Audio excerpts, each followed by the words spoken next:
মানে আমরা চাই হচ্ছে যে যেমন কার্জনে কোনো ভালো ক্যান্টিন নেই ভালো মানের, যেমন কোনো পাবলিক ওয়াশরুমও নাই, আমাদের এটা দরকার। যেমন যে নামাজের সুবিধাও খুবই লিমিটেড, তো এই ধরনের সুবিধা পেলে আমাদের খুবই ভালো হবে আশা করি। নিরাপত্তার বিষয়টাও জোরালোভাবে, যেমন আমাদের হচ্ছে হলের ক্ষেত্রে আমাদের জাস্ট 10টা পর্যন্তই মনে হয় হলে ঢোকা যাবে, এর বেশি গেলেই সমস্যা দেখা দেয়, যেটা উচিত না। যেমন ছেলেদের হল সব টাইমই অন হয়, তারপরে আবার ছেলেদের হলের ক্ষেত্রে যে কেউ একে অন্যের হলে ঢুকতে পারে, আমাদের নির্দিষ্ট হল ছাড়া আমরা অন্যদের মেয়েদের হলে আমরা এন্ট্রি নিতে পারি না, ইভেন কার্ড ছাড়া নিজের হলেও মানে যেতে দেওয়া হয় না। সো অনেক দিক থেকে হ্যাঁ সমতা নাই, যেটাকে মানে অসামঞ্জস্য বিষয়গুলো ঘটে। আচ্ছা, ডাকসু নিয়ে কি কোনো মানে ভয় আছে? যেমন মানে ইলেকশন আসলে যেরকম একটা ভয়, এরকম তো কিছু নাই। কি মানে পরিবেশ দেখে কি মনে হচ্ছে? না আপাতদৃষ্টিতে মনে হচ্ছে এরকম কোনো ধরনের সমস্যা হবে না, আশা করা যায়।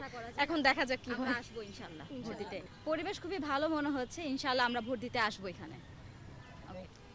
আমি হচ্ছে প্রচারণা চালাচ্ছি শুরু থেকে সাদিক কেরাম ভাই মানে ঐক্যবদ্ধ শিক্ষার্থী জোটের যে বাইরের প্যানেলে যারা দাঁড়াচ্ছে তাদের তো এখান থেকে আমার মনে হচ্ছে ওনাদের ইশতেহারটা খুবই কার্যকরী মনে হচ্ছে, যে ওনারা যে 6টি হ্যাঁ 6টি না ইশতেহার দিয়েছিল সেটা খুবই কার্যকর মনে হচ্ছে আমাকে। যেমন আমরা যেমন দেখেছি পেশিবাদ আমলে যে এরকম আমাদের অনেক রকমের গেস্ট রুম, গণরুম, হলের ক্যান্টিনের খাবার ঠিক ছিল না, তারপর হচ্ছে যে রেজিস্টার ভবন হচ্ছে লাঞ্চের পরে আসুন একটা কালচার ছিল, ওনারা এই সবগুলো দূর করার একটা আমাদেরকে একটা কথা দিয়েছে বা মানে ওরা হচ্ছে একটা কি বলবো প্রতিশ্রুতি দিয়েছে আমাদেরকে। তারপর হচ্ছে ওনারা আবার কিছু জিনিস আছে যে পরিবহন খাত নিয়ে ওরা কাজ করবে বললো, এই সব জিনিস দেখে আমার মনে হচ্ছে যে ওনারা আসলেই মানে আমাদের শিক্ষার্থী বান্ধব কিছু কাজ করবে। আর গত 1 বছর যাবৎ যদি অন্য ছাত্র সংগঠন ছাত্র শিবিরের ভিতরে একটা যদি মানে একটু তুলনা করতে যায়, তাহলে ক্যাম্পাসগুলোতে ছাত্র শিবির অবশ্যই একটা খুবই গুরুত্বপূর্ণ ভূমিকা রাখছে যে শিক্ষার্থীদের অধিকার নিশ্চিত করার জন্য। তো সেই হিসাবে আমার মনে হলো যে আমি